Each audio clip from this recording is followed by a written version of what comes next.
Aquella casa, la primera vez que cruzamos la puerta, era una mezcla entre madera vieja y humedad guarrada, como si los años se hubieran quedado a vivir dentro. Noelia me apretaba la mano con fuerza. Sonreía, pero su mirada se movía nerviosa por los pasillos vacíos. Llevábamos años soñando con ese momento.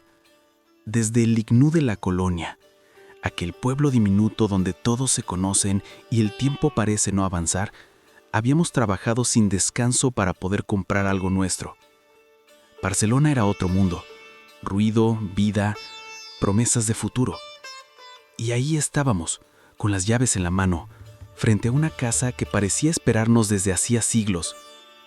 Martín, el abogado, decía que habíamos tenido suerte. Un precio casi increíble para una casa así. Pequeña, sí, pero con una arquitectura que hablaba por sí sola. Columnas delgadas, ventanales con vidrios labrados, un patio interior cubierto de enredaderas secas. Todo parecía dormido. «Es perfecta», dijo Noelia, mientras recorría con la punta de los dedos el marco de una puerta. Yo también lo creí, aunque había algo. No sabría decir qué. Tal vez el silencio. Un silencio raro, demasiado profundo para estar en plena ciudad. A veces pienso que las casas viejas respiran distinto, como si cada grieta y cada clavo guardaran la memoria de quienes vivieron antes. No sé si es bonito o inquietante, pero desde el primer día esa idea no me dejaba en paz. Esa mañana estábamos pintando el salón principal. Mario tarareaba algo mientras pasaba el rodillo por la pared. Yo abrí una de las latas que habíamos dejado junto a la ventana. Juraría que era beige. Lo recordaba bien porque lo elegí yo, pensando en cómo la luz de la tarde se reflejaría suave sobre ese color. Pero al levantar la tapa, me quedé helada. Dentro había pintura roja, espesa y brillante, casi como sangre fresca. «¿Qué demonios?», murmuré. Fui hasta el teléfono para llamar a la tienda. Mientras marcaba el número, escuché algo caer en el salón. Un golpe sordo, como si alguien hubiera derramado un cubo. Corrí de vuelta. La lata estaba volcada y el suelo parecía sangrar. La pintura roja se extendía en un charco grotesco que lamía los bordes de la alfombra. Grité. Mario apareció corriendo desde el pasillo con el rostro confundido. «No tiene gracia, Mario. No me gustan estas bromas». «¿Qué bromas?», dijo él, mirando el desastre. Me quedé sin palabras. Su expresión era demasiado genuina. Juntos empezamos a limpiar, aunque la pintura parecía resistirse, hundirse en las fibras del suelo como si quisiera quedarse ahí. Al mover la alfombra, notamos una tabla suelta. Mario la levantó con cuidado, revelando un pequeño hueco oscuro. Dentro había una caja de madera, cerrada con una fina capa de polvo. La abrimos.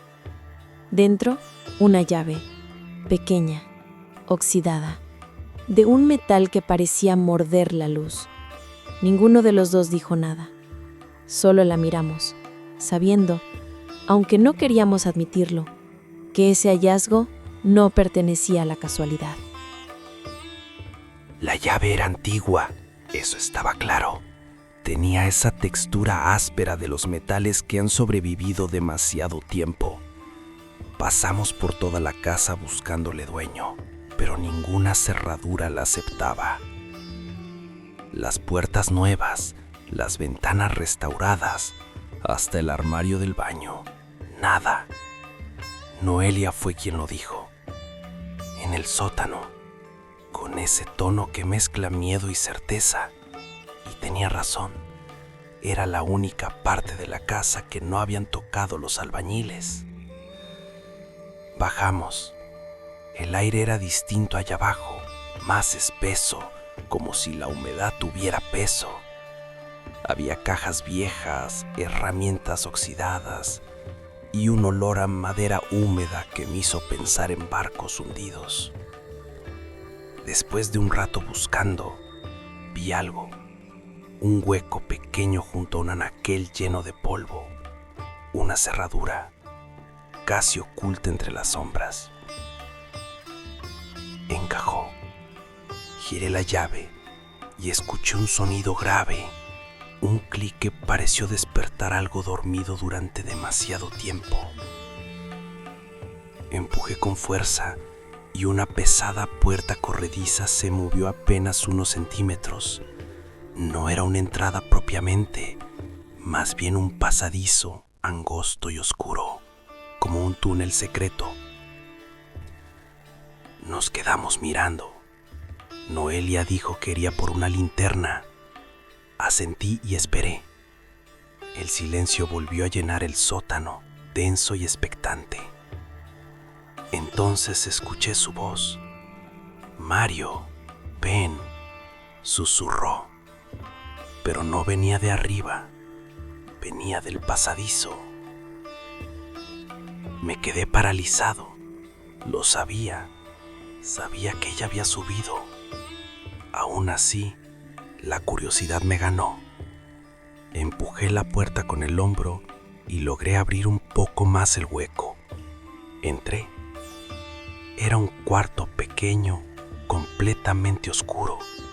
La humedad era insoportable. Luego una luz me cegó por un segundo. Desde la entrada Noelia bajaba con la linterna en la mano. La verdadera Noelia, mirándome confundida. No entendí nada, pero tomé la linterna. Necesitaba ver qué era eso que obstruía la puerta. Iluminamos el rincón y entonces lo vimos. Un cuerpo viejo, podrido, con los huesos aún cubiertos de jirones de ropa, abrazado a la puerta por dentro, como si hubiera intentado impedir que se abriera. Noelia soltó la linterna. El haz de luz se movió por las paredes, mostrando marcas, arañazos y algo más. Huellas de uñas sobre la madera. Nunca había gritado así. Fue un grito que me raspó la garganta y me dejó temblando. Mario también retrocedió, pálido, con los ojos fijos en aquella cosa que había sido un ser humano. Salimos corriendo, tropezando con las cajas, cerrando la puerta como si eso pudiera borrar lo que habíamos visto. Arriba, el aire del salón me pareció más liviano, aunque no lograba respirar bien. Llamamos a la policía, luego a Martín, el abogado. Las manos me temblaban tanto que apenas podía marcar. Mario no decía mucho. Solo se pasaba la mano por el pelo, una y otra vez, como si eso le ayudara a ordenar sus pensamientos. Tardaron casi 1 hora en llegar. Martín venía con el rostro desencajado. Juró que no sabía nada, que en los documentos de la casa no aparecía ningún cuarto anexo, ni trampa, ni pasadizo alguno. La policía revisó todo, tomó fotografías, removió algunos escombros y al final se llevó el cuerpo. Dijeron que parecía llevar ahí muchos años. Cuando se fueron, la casa quedó en silencio, igual que antes, pero ahora pesaba distinto. Mario y yo nos miramos, exhaustos. Teníamos miedo, sí, pero también una especie de excitación absurda. Éramos jóvenes, y la mente convierte el horror en historia antes de que el corazón lo procese. Nuestra teoría era sencilla, casi tranquilizadora. El hombre, o lo que fuera, se había quedado atrapado. La puerta se cerró. Murió de hambre o de sed. Pero había algo que no cuadraba. La llave. Esa llave no tenía por qué estar escondida bajo la alfombra del salón. Y no se lo habíamos contado a nadie. La guardamos en una cajita, como un recuerdo que no sabíamos si queríamos conservar o enterrar. Esa noche intentamos dormir. Hablamos con algunos amigos por mensaje, contando lo ocurrido, exagerando quizás, como si hacerlo palabra lo alejara de nosotros. Ya en la cama, Mario revisaba su móvil. Yo me levanté para lavarme los dientes. Frente al espejo, con el cepillo en la boca, escuché que se abría la puerta. Mario estaba allí, con la cara blanca. «¿Cómo has hecho eso?», preguntó, casi sin voz. «¿Cómo he hecho qué?», le respondí con espuma en los labios. «Te vi bajar las escaleras hace 1 minuto. Escuché un ruido y eras tú, te vi. Y cuando regresé, estabas aquí. Me reí, pero el sonido se me quebró en la garganta. Ya estás viendo cosas por el susto del cadáver, dije intentando sonar ligera. Él no sonrió. Ha pasado una semana desde que encontramos el cuerpo en el sótano. A simple vista, todo parece volver a la normalidad, pero no lo está. Noelia duerme mejor que yo, o al menos lo aparenta. Yo, en cambio, me despierto en mitad de la noche, escuchando pasos. No los típicos crujidos de una casa vieja, son distintos, acompasados, humanos. Y a veces la veo, a Noelia. La veo pasar por el pasillo o bajar las escaleras, siempre de espaldas, siempre alejándose. La primera vez pensé que soñaba despierto, pero ha ocurrido varias veces, incluso cuando ella no está en casa. No le he dicho nada. No quiero que se asuste o que piense que me estoy volviendo loco. A veces creo que me hace bromas, aunque no entiendo cómo podría hacerlo. Decidí esperar, observar, descubrirlo por mí mismo. Esa tarde todo parecía normal. Ella había ido al centro con unas amigas y yo me quedé en casa intentando leer, aunque en realidad solo miraba la pared. Cuando regresó, me encontró sentado en el sillón, con las manos heladas y la mirada fija al fondo del pasillo. «Mario, ¿qué pasa?», me dijo, dejando la bolsa sobre la mesa. Levanté una mano sin poder hablar y señalé. Al final del pasillo una mujer estaba de pie, mirándonos. Su forma era borrosa, como si la luz se rehusara a tocarla. No tenía rostro, solo una sombra de facciones, pero su atención estaba puesta en mí. Lo sentí. Noelia se giró, la vio también, y su grito se me quedó grabado en los huesos. La figura comenzó a moverse, lentamente, deslizándose hacia la escalera del sótano. No caminaba, se desplazaba, como si flotara. Corrimos tras ella. Bajamos. La luz del sótano era amarilla, enferma, y no había nadie. Solo el aire más frío que recordaba haber sentido jamás. «Ya basta», dije. Mi voz sonaba ajena. «Tenemos que saber qué pasó allá abajo». Fui por las linternas, se la di a Noelia y empujamos la puerta del pasadizo. Todo seguía igual. El suelo manchado, el olor agrio, las marcas en la madera. Caminamos despacio, iluminando las paredes. Fue entonces cuando lo vi. En una esquina sobre la pared había algo bajo el polvo. Parecían simples rasgaduras al principio. Pasé la mano, limpiando el polvo con la manga. Las marcas se multiplicaron, se hicieron más claras. No eran rasguños, eran letras, talladas a la fuerza, con algo metálico como un clavo o una llave.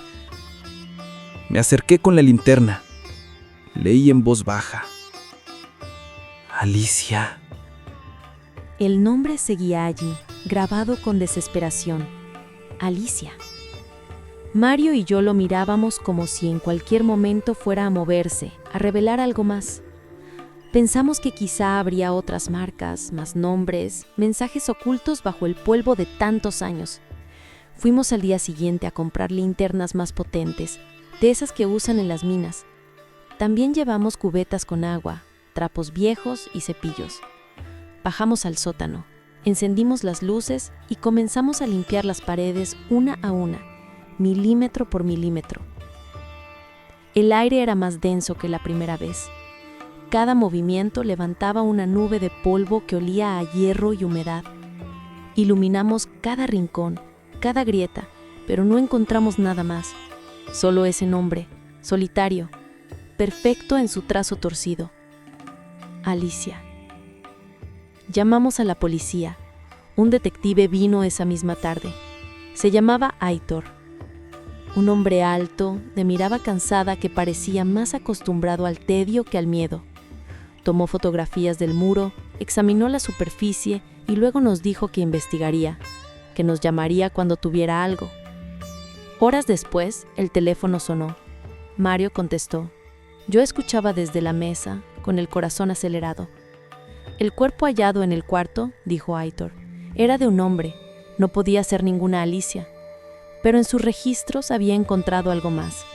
40 años atrás, antes de que naciéramos, una mujer llamada Alicia Castilla había desaparecido durante un mes entero. Tenía 25 años. Cuando reapareció, aseguró no recordar nada, solo que un día, en la escuela donde trabajaba, perdió el conocimiento y despertó en un bosque a las afueras de Barcelona. Los médicos hablaron de amnesia por shock. Después, su vida siguió con normalidad. Mario preguntó su dirección. Aitor dudó, pero al final nos la dio. No servirá de nada, dijo. Si hace 40 años no recordaba nada, ahora menos. Cuando colgó, Mario me miró con esa mezcla de miedo y determinación que ya conocía. No hizo falta decirlo, íbamos a verla. La casa de Alicia estaba en un barrio antiguo, de fachadas desconchadas y ventanas pequeñas. Golpeamos la puerta y una mujer anciana nos abrió. Tenía los ojos claros, dulces y una sonrisa tímida. ¿Son policías? ¿Periodistas?, preguntó con voz temblorosa. Negamos. Le contamos todo: la casa, el cuarto oculto, el nombre grabado en la pared. Ella se echó a reír, una risa suave pero que no sonó del todo natural. Eso no significa nada, queridos. Puede ser cualquier Alicia, dijo encogiéndose de hombros. Entonces saqué la llave vieja, la que encontramos bajo la alfombra. Se la mostré. Alicia se quedó inmóvil. Su rostro cambió en un segundo. Los ojos se le llenaron de lágrimas como si el metal la hubiera herido. Dio un paso atrás tambaleante. Y luego susurró: «Entren, por favor». Nos hizo pasar a una sala modesta, con muebles cubiertos por encajes y olor a cera vieja. Nos sentamos frente a ella.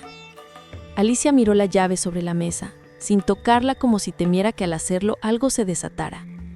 Sabía que este día llegaría, dijo, con una calma que me heló la piel. De hecho, lo he estado esperando durante 40 años. Tenía 25 años. Trabajaba como asistente del maestro Mark en la Facultad de Economía. Era una buena época. Estaba preparando mi tesis para graduarme y él me ayudaba a repasar para los exámenes.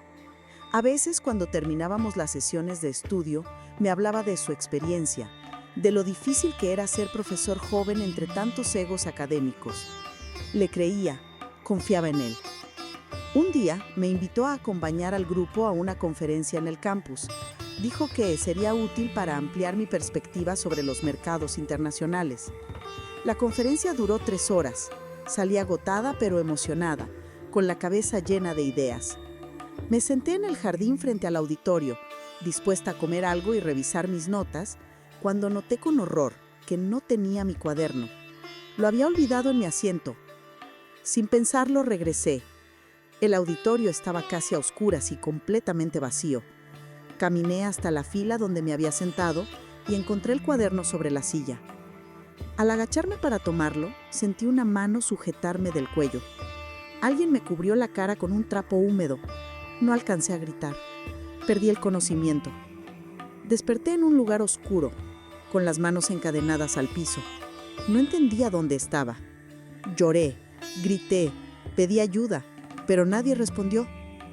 Después de un tiempo que no sé medir, entró un hombre. No vi su rostro claramente, solo recuerdo su sombra. Me golpeó, luego me arrancó la ropa y se quedó observándome desde la penumbra. Yo temblaba. De pronto se acercó y me hizo un corte en la pierna con un cuchillo. Grité. Él retrocedió sin decir una palabra y desapareció de nuevo. Pasaron los días o las noches, ya no lo sé. Volvía una y otra vez. Me lastimaba con herramientas, me miraba sufrir y se iba. A veces me dejaba agua o comida tiradas en el suelo. No podía comer, pero si no lo hacía, me golpeaba. Me obligaba a comer como un animal. Me humillaba. Yo no fui valiente. Me rendí rápido. Me convertí en lo que él quería. Una cosa que respira. Viví entre mi sangre, mi miedo y mis desechos. Él nunca me hirió lo suficiente para matarme, solo para mantenerme viva. Disfrutaba verme sobrevivir. Hasta que un día, mientras me electrocutaba con un aparato, se le cayó una llave. No se dio cuenta, pero yo sí. Esperé a que saliera y la probé en mi cadena. No era. Lloré hasta quedarme sin voz. En mi desesperación, tallé mi nombre en la pared con esa llave, letra por letra.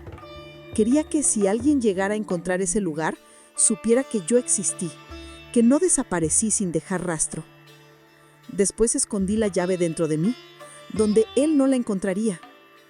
Un día, mientras me torturaba como siempre, lo vi detenerse, llevarse una mano al pecho y caer al suelo. Murió ahí, frente a mí. Revisé sus bolsillos con las manos temblando y encontré otra llave. Abrí la cadena. Tomé ambas llaves y salí del cuarto. Cerré la puerta tras de mí. No volví a mirar atrás. Por días caminé sin rumbo, sintiéndome vacía, inhumana. Ese hombre me había arrancado todo lo que era. No podía hablar, no podía mirar a nadie. No conté nada.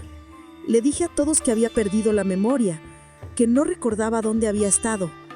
Seguí con mi vida o con lo que quedaba de ella. Y lo logré.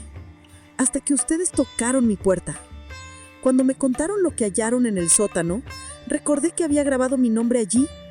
Lo había olvidado por completo. Querían saber quién era ese hombre que encontraron. No era un hombre, era un monstruo. Escuchamos aterrados el relato de Alicia. Había una oscuridad en su voz que no venía solo de los recuerdos, sino de un lugar más profundo, como si cada palabra abriera una herida que nunca había cerrado. Sus ojos parecían mirar más allá de nosotros, como si siguiera viendo aquel cuarto, aquellas sombras. No sabíamos qué decir, solo le dijimos que lo sentíamos, que su historia estaba a salvo con nosotros, que no revelaríamos nada sin su consentimiento. Le prometimos que si alguna vez necesitaba ayuda, acudiríamos de inmediato. Ella asintió en silencio. Había en su gesto algo entre el alivio y el cansancio de quien ha cargado un peso demasiado tiempo. Subimos al auto y emprendimos el regreso. Nadie habló durante el trayecto. El aire se sentía denso, casi irrespirable. Cada uno imaginaba a su manera la pesadilla que esa mujer había vivido. Noelia rompió el silencio primero. Comenzó a llorar, no un llanto fuerte, sino un sollozo ahogado, como si tratara de no llamar la atención de sus propios pensamientos. Yo solo miraba al frente, con la mente vacía o llena, no lo sé. Sentía un miedo seco, un tipo de horror que no viene de lo que se ve, sino de lo que uno empieza a entender. Cuando llegamos a la casa, el detective Aitor nos esperaba en la entrada. Su expresión era grave, como si algo se le hubiera confirmado. Nos preguntó si habíamos hablado con Alicia. Le dijimos que sí, pero que no nos había contado nada nuevo, que seguía sin recordar gran cosa. Él nos miró, dudó por un segundo y luego nos pidió pasar. Nos explicó que había seguido investigando y que al parecer más mujeres habían desaparecido en la misma universidad donde estudiaba Alicia. La diferencia era que ellas nunca aparecieron. Nos dijo que debían revisar la casa a fondo. Aceptamos sin pensarlo. En ese momento llegó Martín, nuestro amigo abogado, el mismo que nos ayudó a conseguir la casa. Venía con un semblante pálido y nos contó que hacía unos 60 años la propiedad había pertenecido a un hombre llamado Tomás Lara, quien había sido vigilante en esa universidad, hasta su desaparición 40 años atrás. Aitor escuchó con atención, cruzó los brazos y dio la orden de inspeccionar el sótano. Entraron varios agentes con palas y picos. El ruido metálico y seco del golpe contra el cemento resonaba como un eco de algo antiguo. Desde la sala, Noelia y yo escuchábamos las voces, los pasos, los murmullos. La tensión era insoportable. Nos miramos. En voz baja le dije, ¿crees que ese hombre haya traído más mujeres aquí? Antes que Alicia, Noelia no respondió. Bajó la mirada y vi cómo sus lágrimas caían sobre el suelo. No hacía falta decirlo. Ambos sabíamos la respuesta. El sonido de los golpes cesó. Por un momento todo quedó en silencio. Ni un paso, ni una voz. Parecía que la casa entera había dejado de respirar. Y de pronto, un torbellino de gritos y movimiento rompió esa quietud. Habían encontrado algo. Corrí hacia el sótano, pero Aitor me detuvo en la escalera. Me dijo que no pasara. Desde donde estaba, vi a los policías sacar varias bolsas negras. Sentí un escalofrío recorrerme la espalda. No necesitaba preguntar. Sabía lo que eran. Aitor se acercó y con tono bajo me dijo que debía irme de la casa por unos días, que esto tomaría tiempo. Tenían que analizar la tierra, remover más capas, buscar más restos. Subí a la sala, donde Noelia me esperaba con los ojos rojos. Le tomé la mano y le dije que nos fuéramos, que pasaríamos la noche en casa de unos amigos. Ella asintió en silencio. Estábamos en casa de Paco y Lucía, nuestros viejos amigos de la universidad. La mesa estaba llena de copas de vino y recuerdos de otra vida, anécdotas de cuando estudiábamos, de fiestas, de viajes que nunca hicimos. Reíamos, o al menos lo intentábamos. Mario y yo hacíamos un esfuerzo por parecer normales, pero el miedo se notaba, se respiraba como un perfume agrio que no se va. Paco y Lucía no preguntaron. Pensaron quizás que el estrés de la nueva casa nos tenía agotados. Y en parte tenían razón, aunque nunca imaginarían la verdad. Habíamos dicho que estaríamos fuera de casa unos días por unas reparaciones, una excusa que nadie discutió. Todo parecía transcurrir tranquilo, hasta que el teléfono de Mario vibró sobre la mesa. Lo tomó, leyó el mensaje y se puso tenso. Me lo mostró en silencio. Era de Aitor. Los necesito mañana temprano en la casa. Nos miramos sin decir nada. Esa noche fue larga. Intentamos dormir en la habitación de huéspedes, pero el sueño nos esquivaba. Nos dábamos vueltas en la cama, hablábamos en voz baja para distraernos, pero cada intento terminaba en silencio. Cuando por fin dormimos, el amanecer nos sorprendió con el cuerpo agotado y la mente tensa. Nos despedimos de nuestros amigos con sonrisas débiles y emprendimos el camino a casa.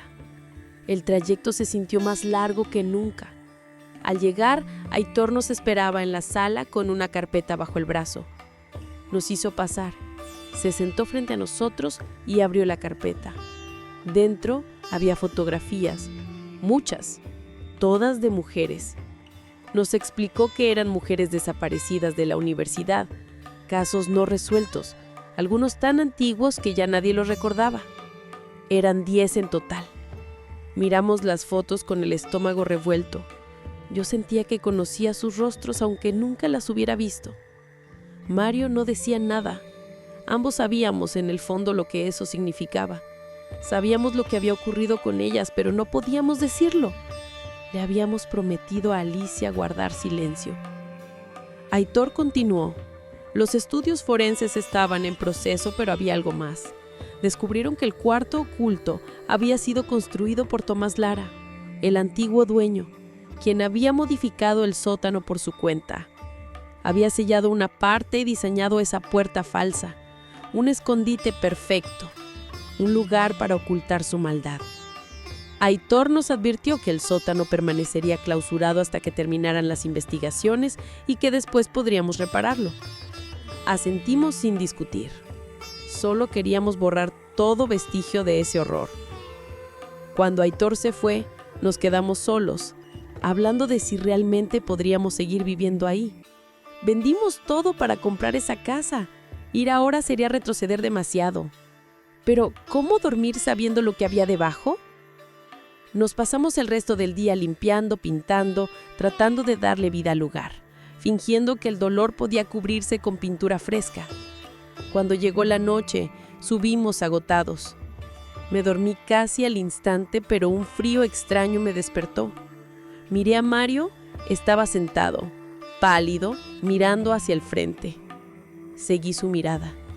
Al borde de la cama, una figura femenina nos observaba en silencio.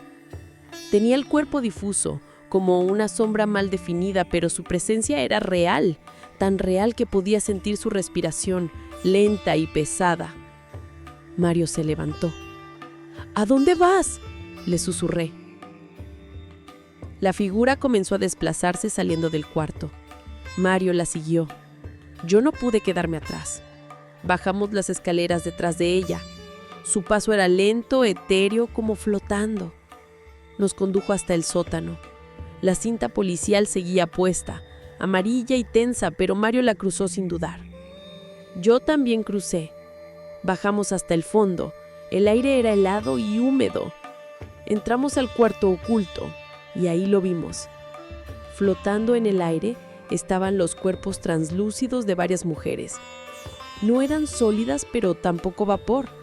Eran presencias atrapadas, todas con el mismo rostro de sufrimiento, los ojos vacíos, las bocas abiertas en un grito mudo. Mario gritó: «¡Ya descubrimos a su asesino! ¡Déjenos en paz!». Las figuras se detuvieron y entonces algo cambió. Desde las sombras del techo surgió una forma más grande, más oscura, que se movió como un torbellino. Una fuerza invisible las arrastró hacia abajo, como si una garra invisible las devorara. Sentí un frío que me caló hasta el alma. Mario me tomó de la mano y salimos corriendo. Subimos hasta el cuarto, cerramos la puerta y nos abrazamos temblando. Lloramos en silencio. Mario apenas pudo hablar. «Mañana ponemos la casa en venta, así como está. Yo no paso otra noche aquí». Asentí sin dudar. Mario se quedó mirando el techo un momento pensativo. Luego se levantó, tomó la carpeta que Aitor nos había dejado y empezó a revisar las fotos. Buscaba algo, no sabía qué. De pronto dijo: Esta se parece a una de las que vimos allá abajo. Lisa Romero». Tomó el teléfono y llamó a Aitor. «¿Qué sabes de Lisa Romero?», respondió al revisar sus notas. «Nacida en 1965, desaparecida en 1990. Mario frunció el ceño. Tomó otra foto. «¿Y esta?». «Ilsa Rocha. Nacida en 1968, desaparecida en 1993.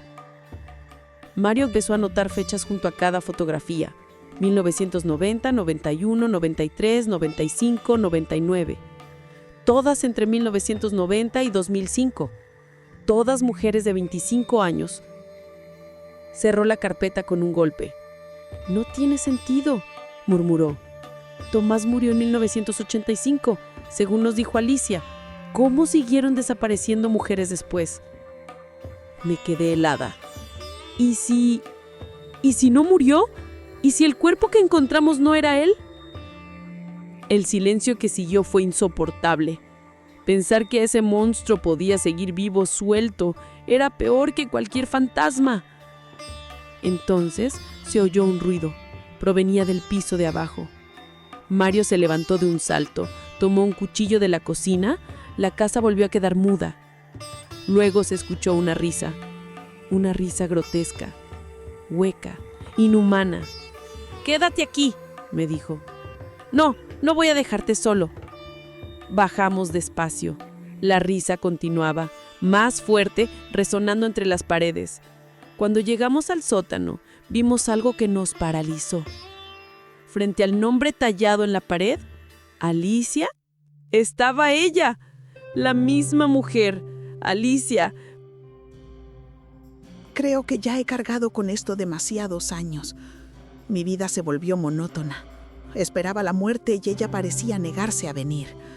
Así que ya no tengo fuerzas para seguir fingiendo. Antes de nada deben saber una cosa. Ese letrero en la pared no lo tallé yo. Lo hizo una chica llamada Rebeca, con el hueso de su dedo, que yo misma le pelé con un pelapapas. Voy a aclarar la parte de la historia que falta. Cuando escapé de aquel cuarto, me llevé la llave, aunque estaba dañada por dentro. Volví con una barra de metal que encontré en la casa. Entré al cuarto y vi a Tomás tirado en el suelo. Seguía con vida. No pensé en piedad.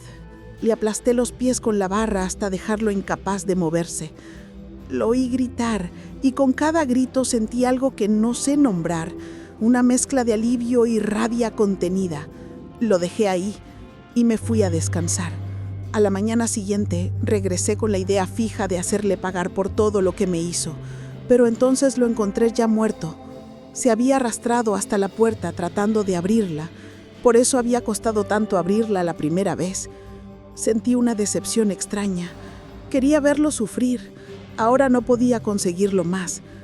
Decidí dejarlo donde estaba para que la policía lo encontrara. Pero me detuve. ¿Quién iba a creer mi historia? Yo misma sería sospechosa si confesaba lo que había hecho. Así que opté por marcharme y fingir amnesia. Volví a la vida pública y a la universidad, pero ya no era la misma. Con el tiempo, y con un plan que me costó soñar, le dije a Lisa que la ayudaría a estudiar. La llevé al sótano, la inmovilicé y la encadené como a mí me habían encadenado. La herí. La reacción de dolor que obtuvo una sola pequeña agresión me llenó de una euforia terrible. Al principio no supe controlar las cosas y algunas murieron pronto. Con el tiempo fui aprendiendo. Con poco daño podía arrancar mucho grito. Solo un corte, un golpe, un dedo clavado en la pared eran suficientes para obtener mucho dolor sin poner en peligro sus vidas, por lo menos no de manera inmediata. La última fue Yoli. Aguantó meses. Con ella probé hasta dónde podía llegar. La humillación, el control absoluto, la sensación de poder sobre otra vida. Creo que me perdí en la euforia. A veces sentía que estaba torturando cuerpos sin vida. Tal vez así fue. Cuando sospeché que la casa sería puesta a la venta por abandono, supe que ya no podría seguir usando ese lugar con libertad. Enterré a Yoli y dejé una llave escondida bajo el suelo. Pensé que si alguna vez pudiera volver, quizás continuaría, pero la casa estuvo años sin venderse. Nadie la quería. Tenía una vibra pesada. Con los años me faltaron las fuerzas que aquello requería. Los años me quitaron la energía y la frialdad que antes tenía. Quería dar un último vistazo a aquello que me definió. Por eso, supongo, al final regresé. Escuché cada palabra de Alicia como si me las clavaran en el pecho. Noelia y yo estábamos paralizados frente a ella. Su voz era de alguien que ya no distinguía el bien del mal, y eso dolía más que cualquier golpe. Noelia fue la primera que rompió el silencio. «Eres un monstruo, Alicia». La voz se le quebró. «Después de lo que te hicieron, ¿cómo pudiste someter a otros a lo mismo?». Alicia no respondió. Miraba al vacío con la calma de quien repasa un menú. Entonces las figuras empezaron a aparecer. Sombras blancas, difusas, flotando en el aire alrededor de la sala, como nubes que respiran. No eran viento ni polvo. Tenían ojos hechos de ausencia. Alicia sacó un cuchillo de la bolsa con manos temblorosas. Se acercó a nosotros con paso lento, la mirada hundida en una locura antigua.